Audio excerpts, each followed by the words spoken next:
बिस्मिल्लाहिर्रहमानिर्रहीम। ख़ातिन हज़रात, अख्तर अब्बास का सलाम पहुँचे। हमारी तारीख़ में एक बहुत ही शानदार और दिलचस्प कहानी है अलादीन और जादू का चिराग। उस कहानी में अलादीन, जिसको वो चिराग मिलता है, वो अपनी बीवी से बतौर ख़ास कह के जाता है कि इसका ख्याल करना, इसकी हिफाजत करना, किसी को देना नहीं। हुआ ये कि जो जादूगर उस चिराग को ढूंढ रहा था, उसने जैसे वो आवाज़ लगाई कि पुरानी जो चीज़ें हैं, पुराने पीतल की चीज़ें, कोई इस तरह की चीज़ें वो दो और मैं तुम्हें उसके बदले में बहुत ज़्यादा मुआवजा दूंगा। तो जितना ज़ोर से, जितना प्यार से, जितना स्ट्रेस करके समझाया था, बीवी ने वही नादानी की और चिराग उठा के उस जादूगर को दे दिया। ज़ाहिर बाद में कहानी में भी बड़ी कॉम्प्लिकेशन पैदा हुई और अलादीन की ज़िंदगी में भी बड़ी कॉम्प्लिकेशन पैदा हुई। ये जो हमारी अपनी ज़िंदगी है, इसमें बाज़ दफ़ा बीवियों को बार बार समझाने के बावजूद जब वो उस बात को इग्नोर कर देती हैं या ओवरलुक कर देती हैं, तो बहुत कॉम्प्लिकेशन होती है। मेरे पास कुछ ऐसे केसेस आए कि जो मैं चाहता हूं कि आपसे डिस्कस करूं। ये नादानी आप न करें।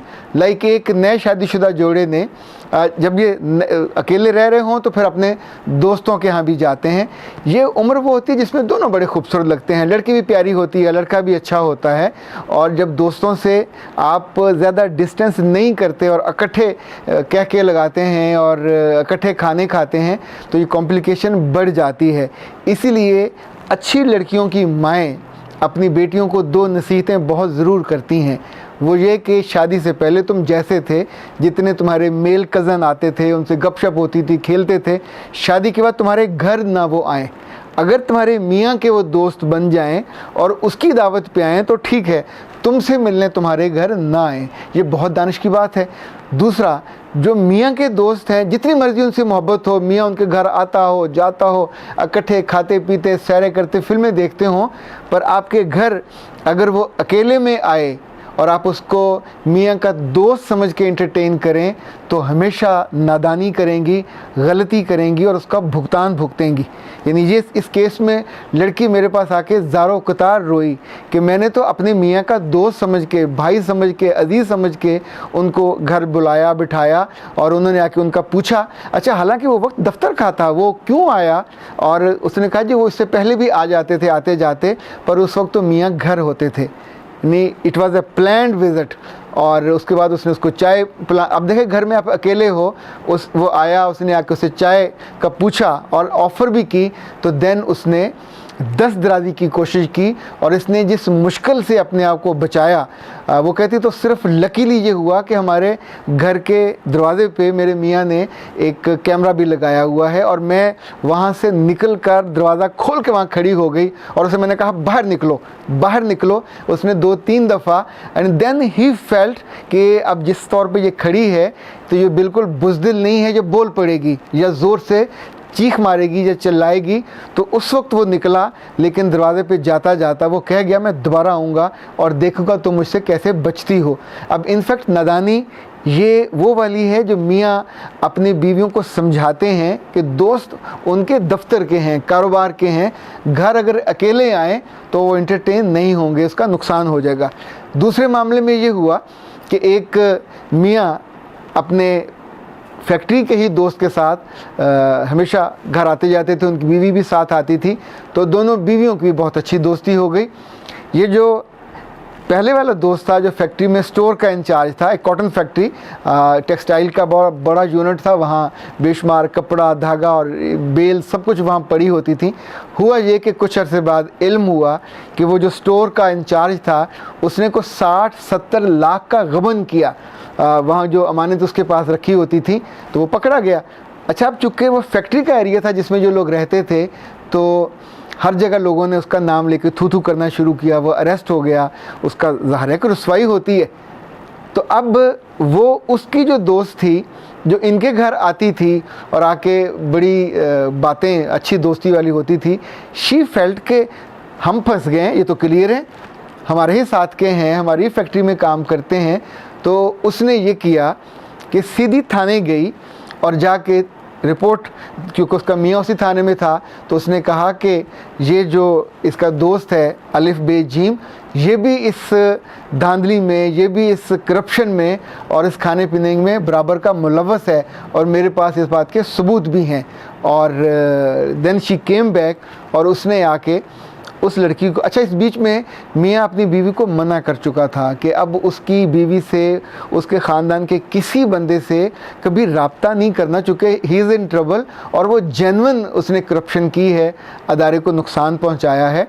तो जैसे जब आप असल में मुसलसल किसी अदारे को नुकसान पहुंचाएं तो फिर अल्लाह की गिरफ्त में आते हैं। जहां आपको वफा शो करनी चाहिए, जहां वफ़ादारी दिखानी चाहिए, अपनी अमानतों का आपको अमीन बनाया गया, आपको अमानतदारी दिखानी चाहिए, वहाँ जब आप बेईमानी करेंगे और उनके एतमाद को तोड़ेंगे, भरोसे को तोड़ेंगे, तो एक दफ़ा तोड़ लेंगे, 2 दफ़ा, तीसरी दफ़ा तो पकड़े जाते हैं। ये मकाफ़ात अमल है। और हज़रत उमर फ़ारूक का ये असूल था, वो बताते थे कि पहली गलती अल्लाह माफ़ कर देता है, दूसरी पे तंबीह करता है, पर तीसरी पे वो रुस्वा कर देता है। तो इन साहब ने ये तीसरी गलती की थी। अब हुआ ये कि उसकी बीवी ने घर आके उसको फ़ोन किया, और आके उस फ़ोन में she was so clever and intelligent, उसने उस लड़के का नाम लिया, इसके मियाँ का नाम लिया, और कहा कि वो जो स्टोर में जो चीज़ें थी तुम जानते हो तो ना, ये हुआ, और उसमें वो चीज़ें इधर से उधर गईं। अच्छा, उसने इस तौर पे स्टोरी बिल्ड की। अब इस बेचारी को इल्म नहीं था, पर ये भूल गई कि इसके मियाँ ने कहा था कि उससे रब्ता नहीं करना। व्हेन शी वाज टॉकिंग, तो वो पूरी जो थी रिकॉर्डिंग वो होती रही, और वो रिकॉर्डिंग उसने करके 5-6 मिनट की रिकॉर्डिंग उसने इतनी दफ़ा जिक्र किया इसके मियाँ का, अपने मियाँ का, वो स्टोर में जो चीज़ें गुम हुई थी, वो ट्रक आने जाने का, किसी और जगह। अब वो शी वाज इन पिक्चर, वो पूरी उसका हिस्सा थी, पर ये बेचारी तो बिल्कुल इनोसेंट थी। लेकिन जिसने जादूगर के हाथ वो चिराग बेचा था, इसने भी अपने मियाँ का नाम और उस ताल्लुक़ को उसी नादानी के साथ कर दिया।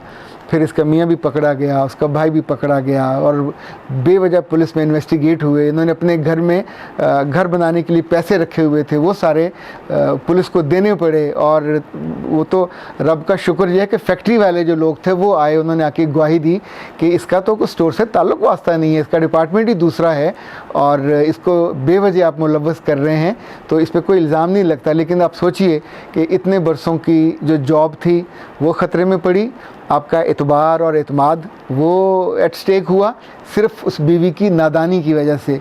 सो जितनी ये बच्चियाँ जो नए घरों में जाती हैं और अकेली रहती हैं, क्योंकि जॉइंट फैमिली में नहीं होती, कि फैक्ट्री में, फैक्ट्री एरिया में घर मिल गया, तो उस वक्त इनको सबको शौक़ होता है नई नई दोस्तियाँ लगाने का और बहुत मुरव्वत शो करने का।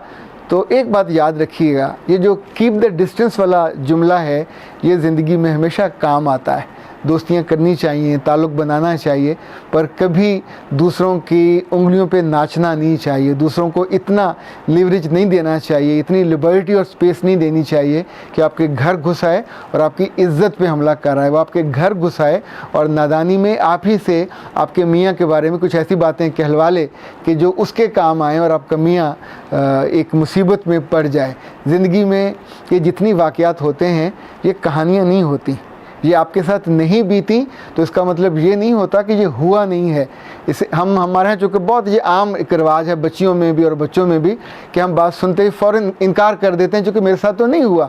बाबा तेरे साथ नहीं हुआ तो ज़िंदगी तो बहुत बड़ी है, यहाँ तो बहुत से नामुमकिनात होते हैं, ऐसे ऐसे मासूम लोग धोखा देते हैं जिनके बारे में हमने कभी सोचा भी नहीं होता। तो इसलिए कहा जाता है कि एहतियात लाजिम है। एहतियात करने से कोई गुनाह नहीं होता, एहतियात करने से कोई जुर्म नहीं होता, पर बेहतियाती करने से हमेशा आप रुसवाई की तरफ चले जाते हैं, हमेशा नुकसान उठाते हैं। तो नई जगहों पे, नए ताल्लुकात में लोगों को आज़माने में, लोगों को राज देने में, लोगों को करीब लाने में थोड़ा वक्त लिया करें। और वैसे तो हमारे यहाँ बड़े सिखाते हैं कि ये जो महरम रिश्ते होते हैं और ये ना महरम रिश्ते होते हैं, दोस्त कितने भी अजीज़ हों, उनको मेल और फीमेल को जब भी आप करीब आने का मौका देंगे परेशानी होगी। और बहुत से घर तो मैंने टूटते देखे हैं, और बहुत सी जगह ऐसी हैं जहाँ कॉम्प्लिकेशन होती और बीवियों को डाइवोर्सें होती हैं इसी वजह से, पर जहाँ वो उसको मेंटेन नहीं कर पाते, मैनेज नहीं कर पाते। ख़ातिन हज़रात, एक बात तो जान लेने वाली है, याद रखने वाली है कि अलादीन की बीवी ने जितनी भी मोहब्बत से या अक्लमंदी से या दानिशमंदी से वो ज़्यादा पैसों में चिराग बेच दिया तो ज़्यादा कीमती मता गवा दी। सो आज की जो अलादीन की बीवियां हैं वो कहीं ना कहीं जॉब कर रही होती हैं, किसी जगह रह रही होती हैं, तो उन्हें भी अपने मियाँ के विजन पे एतबार करना चाहिए। उन्हें अपने मियाँ की दी हुई गाइडलाइन पे और इंस्ट्रक्शन पे आंखें बंद करके मानना चाहिए, क्योंकि उसमें नुकसान हो जाता है। वो नुकसान जो मियाँ देख रहा होता है पर समटाइम आपको नहीं बताता। अगर वो कहता है कि फ़लाँ और फ़लाँ से रब्ता नहीं करना, उससे नहीं मिलना, तो आपको नहीं मिलना चाहिए। वहाँ अपने तौर पे अगर आप इनिशिएटिव लेके अच्छा बनने की कोशिश करोगे तो मियाँ को भी ख्वार करोगे और अपने आप को भी ख्वार करोगे। तो ये नादानी सोच समझ के या बेख्याली में और बेध्यानी में, दोनों सूरतों में नहीं होनी चाहिए। आप जब नई जगह पे नए लोगों के साथ डील करते हैं तो आप लोगों को नहीं जानते, लोगों की इंटेंशन को भी नहीं जानते और लोगों की प्लानिंग और साजिशों को भी नहीं जानते। सो जब आपका मियाँ, चूँकि आपसे बड़ा है, उम्र में भी, तजर्बे में भी, फ़हम में भी, कुछ चीज़ों से मना कर दे तो फिर मना हो जाया करे। रब आपको कभी इस मुश्किल में ना डाले, हमेशा आसूदा, इज़्ज़त से और आफ़ियत से रखे। अख्तर अब्बास को इजाज़त दीजिए। अस्सलाम वालेकुम।